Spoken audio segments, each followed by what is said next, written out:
Welcome to Telangana express. నేను సింధూర. ఇక అప్డేట్స్ చూసే ముందు హెడ్లైన్స్ చూద్దాం. అన్ని ఎంపీ సీట్లకు అభ్యర్థులను ప్రకటించిన కేసీఆర్. జనరల్ సీట్లలోనూ బీసీలకు టికెట్స్.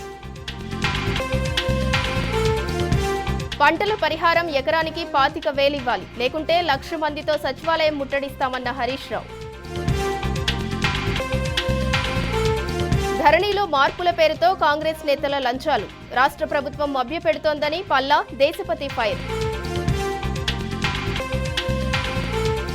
ఖమ్మం కాంగ్రెస్ లో నేతల తిరుగుబాటు. వలస వచ్చిన వారికే ప్రాధాన్యం ఇస్తున్నారని ఫైర్.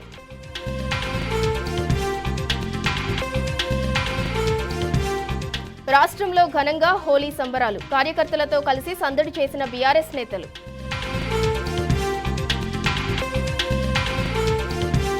దేశమంతా రంగుల పండగ. ఎన్నికల నేపథ్యంలో నాయకుల సందడి.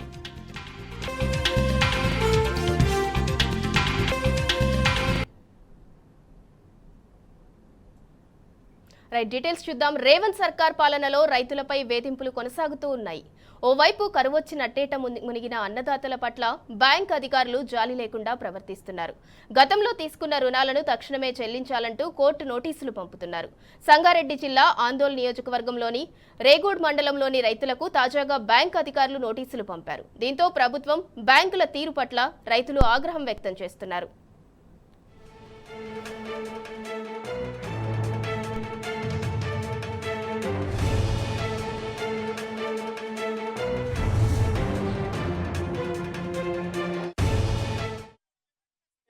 ఏదో చేస్తారు, తీసుకున్నప్పు కట్టే బాధ్యత మనది అంటారు సార్. వాళ్ళు 100 అంటారు, వాళ్ళందరూ 200, వాళ్ళందరూ 200 ఇప్పటి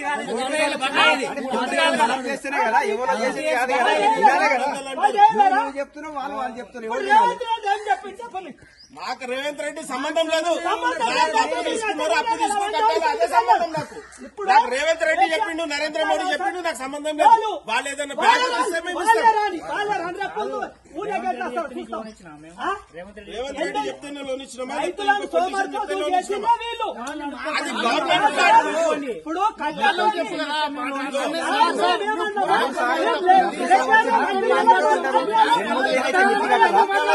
అప్పుడేమో కట్టుకుంటారు, ఇప్పుడేమో కట్టున్నట్టే పానం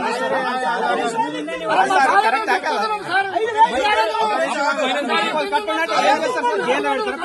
భయం అవుతుందా? ఎందుకంటే ఒక్కడే అప్పు మన ఇజ్జత్ పోతుండే. ఊరందరూ ఊర్లో ప్రతి ఇంట్లో 4 అప్పు ఉన్నారు. అప్పు తీసుకున్నాం సార్, కేసు పెట్టినా చెప్తాము, ఏదైనా చెప్తాము. 50,000 అప్పు తీసుకున్నాం, 2 లక్షలు అయింది. ఇప్పుడు 50,000 తీసుకోవాలి. మీకు ఏమి చేయం, మేము మేమే చేసుకుంటాం అంతా. ఇప్పుడు ఎట్లయితే మొండి ఖాతాలు వీళ్ళు పెట్టుకుంటున్నారో వీళ్ళనే సస్పెండ్ చేసి పడేసి ఇప్పుడు మేము మీకు బాధ్యం పడుతున్నాం. కొంత అవసరం లేదు మాకు. ఇంకా కూడా ఎన్ని లోన్లు కావాల్సి ఇచ్చేటోళ్ళు లోన్ చేరిపోయినాకో మాకు అయినాకో లోన్ అదో లెక్కదో ఏమవసరం లేదు. లోన్ అవసరం లేదు మాకు. లోన్ అదే వీడికే తీసుకొని పరిశాన్ ఉన్నాం. ఇంకా నీ లోన్ ఉన్నోడు కట్టుకుంటాడు.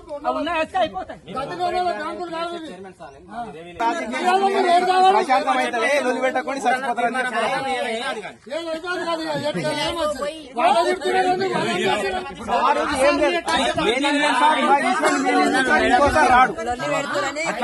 వాళ్ళు ఏదో చేస్తారు, తీసుకున్నప్పు కట్టే బాధ్యత మనది.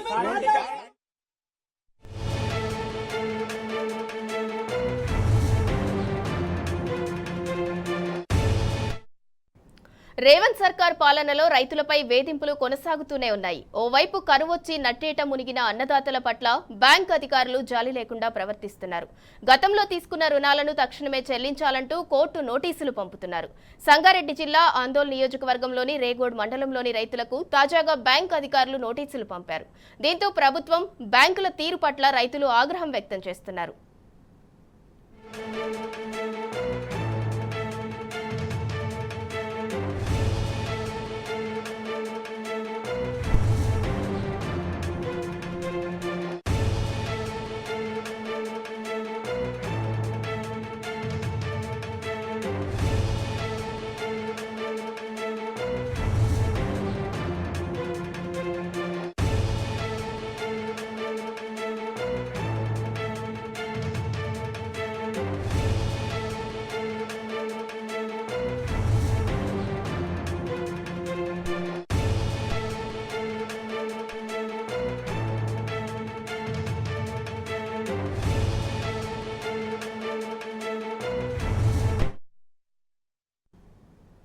ప్రభుత్వాలు మారితే ప్రకృతిపై పగబడతారా? 10 ఏళ్లు దేశానికే ఆదర్శంగా నిలిచిన తెలంగాణ ప్రకృతి వనాలను విధ్వంసం చేస్తారా?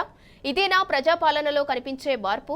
తెలంగాణలో ఎండిపోతున్న పల్లె ప్రకృతి వనాలు కాంగ్రెస్ విద్వేష పాలనకు నిదర్శనంగా నిలుస్తున్నాయి.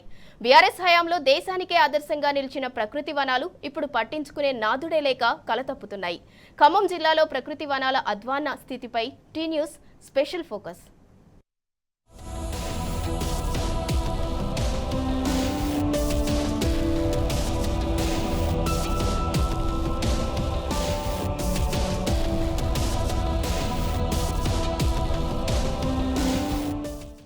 ప్రకృతి వనాలు బీఆర్ఎస్ హయాంలో తెలంగాణ రాష్ట్రంలోని పల్లెలకు మణిహారాలు.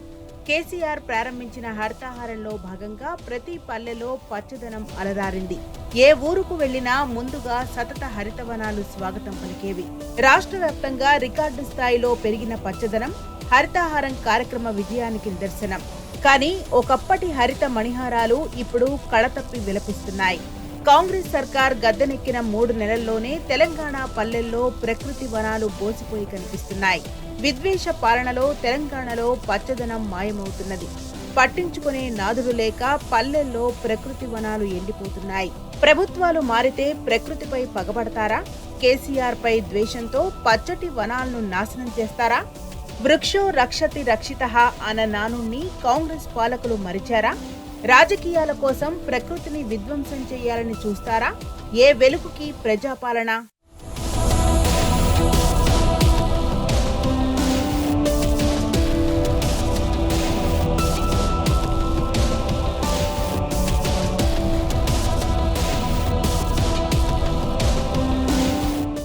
తెలంగాణ రాష్ట్రంలో ప్రభుత్వం మారడం ప్రకృతి పాలిట కూడా శాపంగా మారింది. పచ్చని పార్కులు నేడు ఎండిపోయి మోడువారుతున్నాయి. పల్లె ప్రకృతి వనాలు జీవం కోల్పోయి పర్యావరణ సమతుల్యత దెబ్బతింటోంది. ఒకప్పుడు పచ్చని చెట్లు, అందమైన పూల మొక్కలతో కళకళ్లాడిన పల్లెలు నేడు కళతప్పి విలపిస్తున్నాయి. గతంలో హరిత శోభతో అలరారిన ప్రకృతి వనాలు ఇప్పుడు ప్రమాదంలో పడ్డాయి. మొక్కలకు నీళ్లు పోసేవారు లేక నిర్వహణ లోపంతో ఎండిపోతున్నాయి. ముఖ్యంగా ఉమ్మడి ఖమ్మం జిల్లా వ్యాప్తంగా వందల సంఖ్యలో ప్రకృతి వనాలు పూర్తిగా ఎండిపోయి కనిపిస్తున్నాయి. కేవలం 3 నెలల్లోనే ఇంత విధ్వంసం జరగడం వెనుక సర్కార్ నిర్లక్ష్యం స్పష్టంగా కనిపిస్తోంది. 3 నెలల క్రితం పచ్చదనంతో కనిపించిన చెట్లు ఇప్పుడు ఎండిపోయి కనిపిస్తున్నాయి. కొన్ని చోట్ల మొక్కలు పూర్తిగా చచ్చిపోయాయి. మరికొన్ని గ్రామాల్లో పూర్తిగా ఎండిపోయి చివరి దశలో ఉన్నాయి. రాష్ట్ర వ్యాప్తంగా ప్రస్తుతం పల్లె ప్రకృతి వనాల పరిస్థితిపై పర్యావరణ ప్రేమికులు, ప్రజలు ఆందోళన వ్యక్తం చేస్తున్నారు.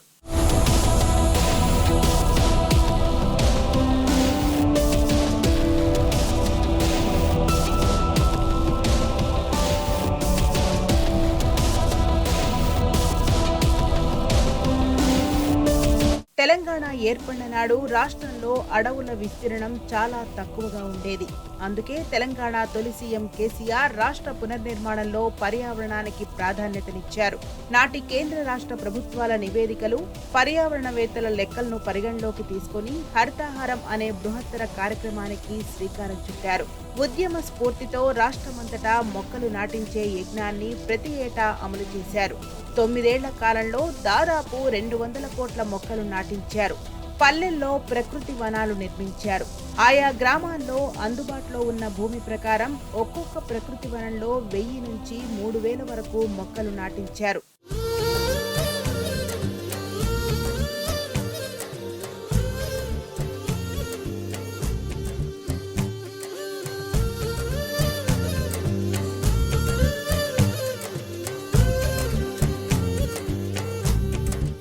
అన్ని ప్రభుత్వ శాఖలను, స్వచ్ఛంద సంస్థలు, విద్యార్థులు, సాధారణ ప్రజల్లోనూ హరితహారం స్ఫూర్తిని రగిలించారు కేసీఆర్. ప్రకృతి వనాల బాధ్యతలను స్థానిక సర్పంచులు, అధికారులకు అప్పగించారు. ప్రతి గ్రామంలోనూ నర్సరీ ఏర్పాటు చేసి మొక్కలు పెంచి గ్రామాల్లో నాటించారు. రోడ్లకు ఇరువైపులా మొక్కలు పెట్టారు. కొన్ని చోట్ల 2-3 వరుసలలో కూడా మొక్కలు నాటి సంరక్షించారు. ఫలితంగా తెలంగాణ రాష్ట్రంలో పచ్చదనం విరివిగా పెరిగింది. పర్యావరణ సమతుల్యత వైపు తెలంగాణ పయనించింది. ప్రకృతిని కాపాడినందుకు ప్రతిఫలంగా దశాబ్ద కాలంగా రాష్ట్రంలో సమృద్ధిగా వర్షాలు కురిశాయి. కానీ తెలంగాణ రాష్ట్రంలో కాంగ్రెస్ సర్కార్ గెలిచిన తర్వాత అంతా తారుమారైంది. అలవికాని హామీలతో మార్పు తెస్తామంటూ ప్రజలను ఏమార్చి గద్దెనెక్కిన కాంగ్రెస్ పర్యావరణంపై కూడా పగబట్టారు. కేసీఆర్ గుర్తులను లేకుండా చేస్తామని బాహాటంగా చెప్పిన రేవంత్ రెడ్డి విద్వేషంతో విచక్షణ కోల్పోయి ప్రవర్తిస్తున్నారు. పదవుల పంపకం, అధికార దాహంతో పచ్చదనం సంగతి మర్చిపోయారు. కేసీఆర్ పై ద్వేషంతో పల్లెల్లో పచ్చటి ప్రకృతి వనాలను నిర్లక్ష్యం చేస్తున్నారు. నేను డైలీ వాకింగ్ చేసేవాడిని. అదేవిధంగా గత ప్రభుత్వం గ్రామాల్లో కానీ పట్టణాల్లో కానీ పల్లె ప్రకృతి పేరిట ఖమ్మంలో 4 మూలల్లో కూడా పార్కులు ఏర్పాటు చేశారు. అదేవిధంగా పల్లెటూరులో కూడా మంచి గ్రీనరీ కోసం అని చెప్పేసి పల్లె ప్రకృతి ఏర్పాటు చేశారు. అదేవిధంగా ఇప్పుడు ఈ ఖమ్మంలో వచ్చేసి మేము ఉండే ఏరియాలో ఇక్కడ ఒక చిన్న పార్క్ అరేంజ్ చేశారు మున్సిపాలిటీ పక్కన. ఈ పార్కులో ఇంతకుముందు ఉన్న ప్రభుత్వంలో చాలా నీట్గా ఉండేది, దీనికి మెయింటెనెన్స్ ఉండేది, మొక్కలకి ఎవ్రీడే నీళ్ళు పోయటం కానీ, తర్వాత దీన్ని క్లీనింగ్ కానీ, నైట్ ఇక్కడ గేటు వాచ్మెన్ కానీ అట్లాంటివి చాలా బాగా చూసుకునేవాళ్ళు. కానీ ఇప్పుడు ఈ ప్రభుత్వం మారిన తర్వాత కొంచెం ఇబ్బందికరంగా ఉంది. తర్వాత కొంచెం మొక్కలు కూడా ఎండిపోతున్నాయి. ఇప్పుడు వచ్చేసరికి ఎండాకాలం నీటి ఎద్దట ఎక్కువ ఉంటుంది. దీనివల్ల ఏమైందంటే ఈ మొక్కలు చచ్చిపోతాయి. మళ్ళీ ఈ మొక్కలు పెంచాలంటే చాలా ఇబ్బందికరంగా ఉంటుంది. మళ్ళీ ఈ ఒక్కసారి ఒక మొక్కను బతికించుకుంటేనే ఆ మొక్క రేపటి రోజున మనకి అది పెద్ద ఆక్సిజన్ ఇస్తుంది. బీఆర్ఎస్ హయాంలో తెలంగాణ పల్లె ప్రకృతి వనాలు దేశానికే ఆదర్శంగా నిలిచాయి. ప్రకృతి వనాల మూలంగా రాష్ట్రంలోని ఎన్నో గ్రామాలకు జాతీయ అవార్డులు దక్కాయి. గతమెంతో ఘనం, నేడేది ఆ వైభవం అన్నట్టు తయారైంది ప్రకృతి వనాల ప్రస్తుత పరిస్థితి. ప్రభుత్వ నిర్లక్ష్యమే దీనికి ప్రధాన కారణం. గతంలో ప్రతి గ్రామ పంచాయతీ ట్రాక్టర్ రోజు ప్రకృతి వనాల్లో మొక్కలకు నీళ్లు పోసేలా ప్రభుత్వం చర్యలు తీసుకున్నది. కానీ కాంగ్రెస్ పాలకులు మొక్కల సంరక్షణను గాలికొదిలేశారు. వ్యూహాత్మక ప్రభుత్వ నిర్లక్ష్యం మూలంగా అధికారులు ప్రకృతి వనాల సంరక్షణను పట్టించుకోవడం లేదు. క్షేత్రస్థాయిలో గ్రామాల్లో పర్యవేక్షణ లేకపోవడంతో ప్రకృతి వనాలు అధ్వానంగా తయారవుతున్నాయి. గ్రామ పంచాయతీలకు నిధులు ఇవ్వడం లేదు. పంచాయతీ సెక్రటరీలు సైతం నిధులు లేకపోవడంతో చేతులెత్తేశారు. ఖమ్మం జిల్లాలోని 982 గ్రామాలు, భద్రాద్రి కొత్తగూడెం జిల్లాలో 479 గ్రామ పంచాయతీల్లో ప్రకృతి వనాలు ప్రస్తుతం దారుణంగా తయారైనాయి. బీఆర్ఎస్ సర్కార్ హయాంలో ఏర్పాటు చేసిన ప్రకృతి వనాలు ప్రజలకు పార్కులుగా ఉపయోగపడ్డాయి. పల్లెల్లో, పట్టణాల్లోని వార్డుల్లో ఏర్పాటు చేసిన ప్రకృతి వనాల్లో వాకింగ్ ట్రాక్లు సైతం నిర్మించారు. పిల్లల కోసం ఆట వస్తువులు, వ్యాయామం కోసం ఓపెన్ జిమ్లు ఏర్పాటు చేశారు. ప్రకృతి వనాల సంరక్షణ కోసం గత బీఆర్ఎస్ ప్రభుత్వం కట్టుదిట్టమైన చర్యలు తీసుకుంది. కానీ ఇప్పుడు కాంగ్రెస్ ప్రభుత్వం వచ్చిన తర్వాత సీన్ పూర్తిగా రివర్స్ అయింది. నిర్వహణ లోపం మూలంగా మొక్కలు, చెట్లు ఎండిపోవడంతో పాటు వాకింగ్ ట్రాక్లు దెబ్బతిన్నాయి. ఓపెన్ జిమ్ పరికరాలు సైతం పాడైపోయాయి. ఉమ్మడి ఖమ్మం జిల్లాలో పల్లెలు మొదలుకొని పట్నాల దాకా ఇదే పరిస్థితి కనిపిస్తోంది. ఎక్కడ చూసినా పల్లె ప్రకృతి వనాలు కళతప్పి కనిపిస్తున్నాయి. గత ప్రభుత్వము పట్టణ ప్రకృతి కేంద్రము, పల్లె ప్రకృతి కేంద్రాలు ఏర్పాటు చేశారని వాటి యొక్క మెయిన్ ఉద్దేశం ఏంటంటే మన సాయంత్రం పూట పిల్లలతో కానీ మన ఫ్యామిలీస్ అందరినీ ఒక గ్యాదరింగ్ టైప్, ఒక మంచి వాకింగ్ ట్రాక్ అవన్నీ ఏర్పాటు చేసి సరదాగా ఉండేటట్టు ఒక మంచి ఆక్సిజన్ లెవెల్స్ పెంచడానికి వాళ్ళు ఏర్పాటు చేశారండి. ఈ ప్రభుత్వం వచ్చిన ఒక 3 నెలల నుంచి వాటిని పట్టించుకోవడం మానేశారు. కనీసం బయటికి వచ్చి ఇట్లా ఉందామంటే అన్ని చెట్లు పెరిగిపోయినాయి. వాటికి లోపల అన్ని చెట్లు పాము పుట్లు అన్నీ తయారవుతున్నాయండి. పట్టించుకునేటోడే లేడు. చెత్తలు చెదరని వారు అన్నీ ఉన్నాయి వాటిలో. కనీసం తీసుకుని వద్దామంటే వాకింగ్ ట్రాక్ సరిగా లేవు, ఏమీ లేవు. పిల్లలందరూ రావడానికి భయపడుతున్నారు. వాటర్ లేదు, ఏం లేదండి. మనము ప్రభుత్వం మెయిన్ ఒక ఉద్దేశం ఏంటంటే చెట్లు లెవెల్ పెడితే ఆక్సిజన్ లెవెల్స్ పెరుగుతాయి, పిల్లలకు కూడా మంచి గాలి, నీళ్ళు అవన్నీ వస్తాయని చెప్పేసి ఏర్పాటు చేశారు. కానీ ఇప్పుడు అది లేదండి, పట్టించుకునేటోళ్ళే లేరు. రాజకీయాల కోసం ప్రకృతిపై పగబడతారా? ప్రకృతి వనాలను నాశనం చేసి కాంగ్రెస్ పాలకులు ఏం సాధిస్తారని పర్యావరణ ప్రేమికులు ప్రశ్నిస్తున్నారు. ఇదేనా ప్రజలు కోరుకున్న మార్పుని నిలదీస్తున్నారు. కేసీఆర్ పై ద్వేషంతో పచ్చదనాన్ని నాశనం చేయాలనుకుంటే అంతకు మించిన మూర్ఖత్వం మరొకటి ఉంటుందా?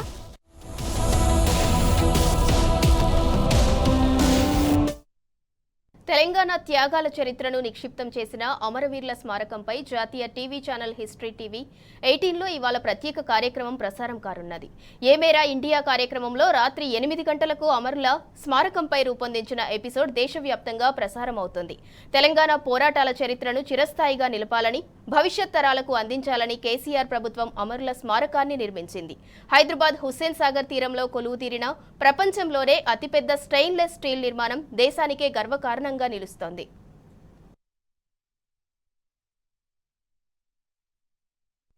మాజీ మంత్రి సనత్ నగర్ ఎమ్మెల్యే తలసాని శ్రీనివాస్ యాదవ్ హోలీ వేడుకల్లో పాల్గొన్నారు. మోండా మార్కెట్ డివిజన్, బేగంపేట డివిజన్లో హోలీ వేడుకలలో పాల్గొని ప్రజలకు శుభాకాంక్షలు తెలిపారు. ఎమ్మెల్యే తలసానికి పలువురు రంగులు పూసి హోలీ శుభాకాంక్షలు చెప్పారు.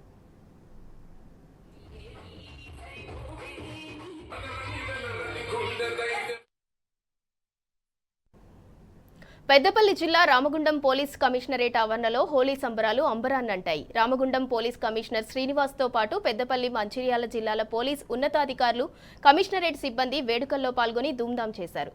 ఒకరికొకరు రంగులు చల్లుకుని సందడి చేశారు. రామగుండం పోలీస్ కమిషనరేట్ పరిధిలోని ప్రజలకు, ప్రజాప్రతినిధులకు, అధికారులకు, పోలీస్ సిబ్బందికి సిపి శుభాకాంక్షలు తెలిపారు.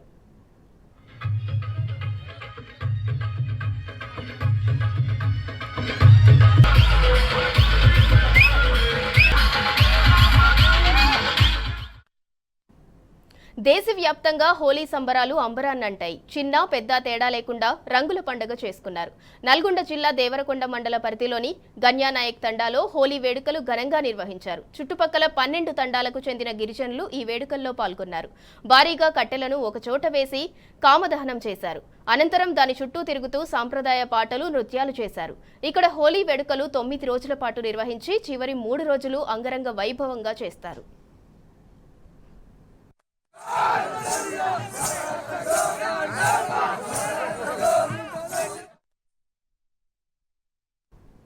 ఇవి Telangana express updates. Keep watching tea news.